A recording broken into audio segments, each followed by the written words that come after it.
Someone's at the front door. No! Yes, someone with a key. Oh, now you've got to stay. Mom? Oh, Lord help us. I'm home, Mom. No, you've got to have tea. Mom? We're in the dining room. Darling! How did you get here? Took a cab from the bus station. Well, you look marvelous. Taller than ever. Say hello to Uncle Gordon. Hi, Chris. Welcome home. Hello? Was this what they teach you at Deerfield? Not to shake people's hand or call them by name? Uncle Gordon? Hi, Chris. Well, what brings you home, my love? Well, I didn't expect you until Saturday. I got honors. Honors? If you get above an 85, you get to come home 2 days early. But then you should have telephoned, dear. Surprise you. I really ought to go. Nonsense, have more tea. Would you like some tea, dear? I was taking a nap, and your Uncle Gordon stopped by, and we thought we'd have some tea. Have some tea, dear. Or would you like a Coke? How about a Coke? Or a beer? How about a beer for a big boy who gets honors? No thanks. I really ought to go. You won't have more tea? Can't, sorry. All right then. Goodbye. Goodbye. Goodbye, Chris. Goodbye.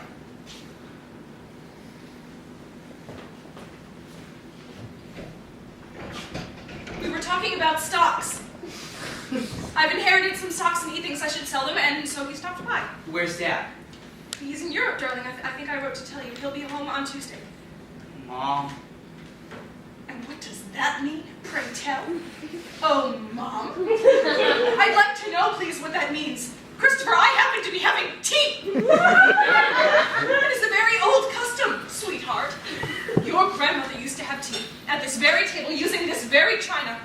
All sorts of people would stop by, and I would come home from school, and there she would be, serving tea. It's a delightful old custom, sweetheart. Christopher, where are you going? Christopher, we are talking, and we don't just walk away, Christopher. The least you can do is talk to me about this, Christopher, please.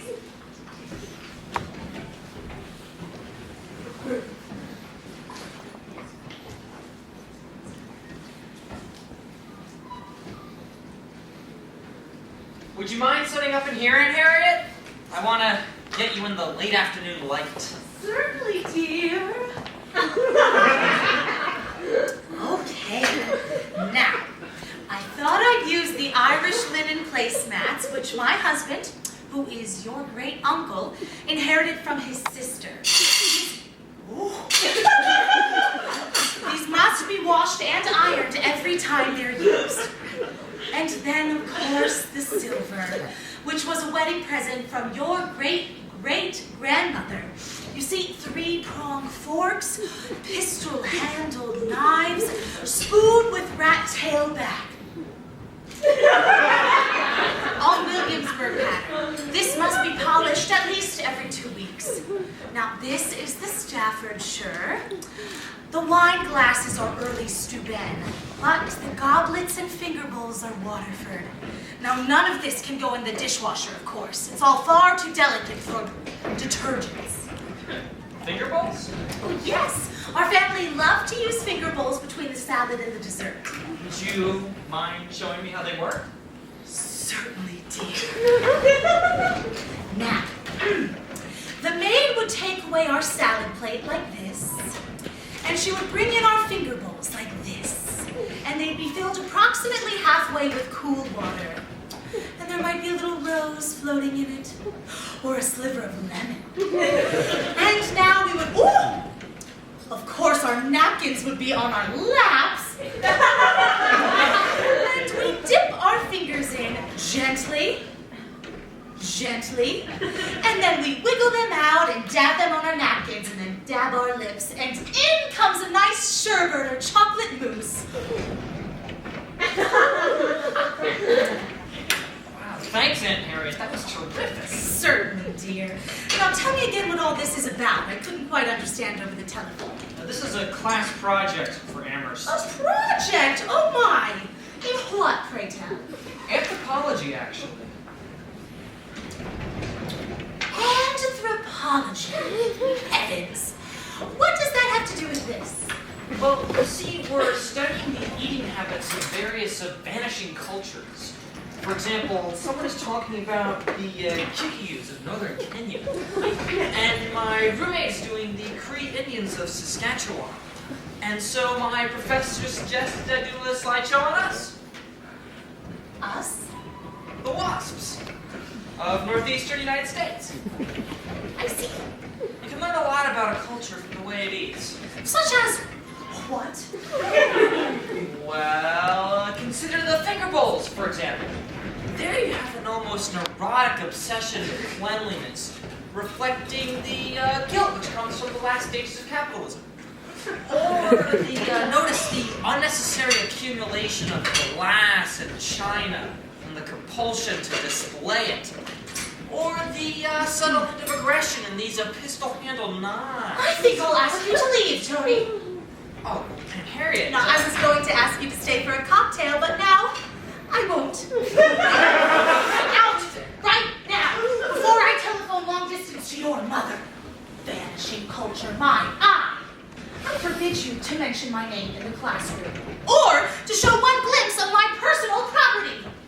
You can tell that professor of yours I have a good mind to drive up to Amherst with this pistol-handled butter knife on the seat beside me and cut off his anthropological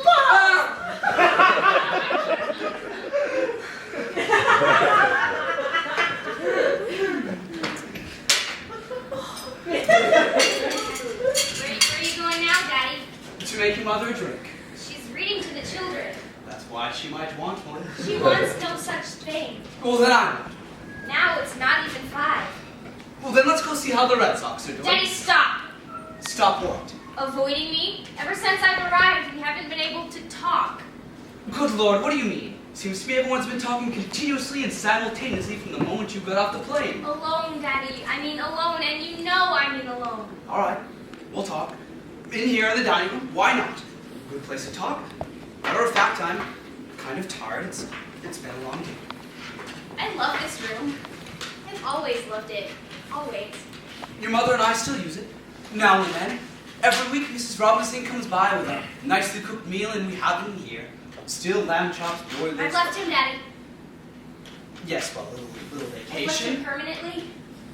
Permanently is a very long word. We can't live together anymore. We don't get along at all. You may say that now, but Can we live here, Dad? here Just for a few months? it was 3 small children. While I work out my life. What time is it? To the left of 5. I think the sun's just over the yard, don't you? And if it isn't, it should be. I think it's almost permissible for you and I to have a little drink, Meg. Can we stay Make here? us a drink, Meg. All right. I'd like a scotch, dear. Make it reasonably strong. I'd like 3 shots and a splash of water. And I'd like it in that big glass with the pheasant on it. Not too much ice. All right. I saw Mimi Moat the other day. Can you hear me? I can hear you, Dad. There she was, being a good sport with her 3rd husband. Her 3rd. Who's as deaf as a post and extremely disagreeable. So I took her aside and I said, can you hear me? I'm listening, Dad. So I took her aside and I said, now Mimi, if you had made half as much an effort with your 1st husband as you've made with the last 2, don't you think you'd still be married to him? And do you know what she said? She said maybe. Maybe if she had made the effort. That's your generation. That's every generation. That's not mine. Every generation has to make an effort. I won't go back to him, Dad. I want to be here. Wanted the glass with the pheasant on it. I think the kids used it. Oh. So can we stay, Dad? I sleep in your room now. Your mother kicked me out because I snore. I'll use the guest room. And the children? They can stay in the 3rd floor in the maid's room. We close them off because of the oil. I don't care. We'll work it out, please. Give it another try first. No. Another try. He's got someone else, Dad. She's living there now. She's moved in. So fly back and kick her out. Dad. I'm serious. You don't know this, but that's what your mother did. One time I became romantically involved with a Miss Shoemaker. We took a little trip to Sea Island. Your mother got wind of it and came right down. Told Betty Shoemaker to get on the next train. That's all there was to it.